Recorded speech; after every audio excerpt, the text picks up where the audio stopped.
Un geek, c'est quelqu'un qui est cloîtré chez lui et qui est constamment devant son ordinateur.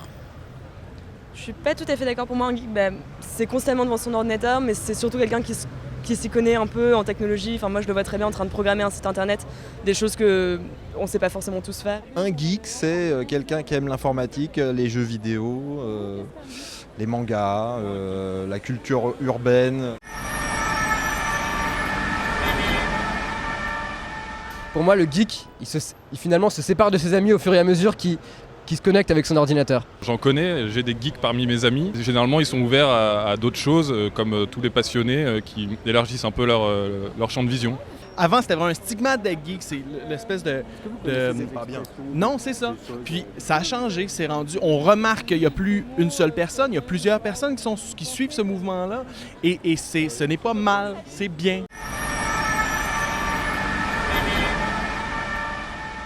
Aucune idée. Je sais pas. Je sèche. Je me rappelle que quand on jouait justement à Wolfenstein, il y avait un des joueurs qui avait des enfants. Et donc, quand tu as des enfants, tu dois quitter, tu dois aller t'occuper de tes enfants, tu dois quitter ton ordinateur. Et donc, tu écris AFK ou AFK pour Away from Keyboard. Quand on est sur Facebook, je sais pas, on dit un truc MDR, enfin, je sais pas, ça vient tout seul. Beaucoup de rire. Lot of loss.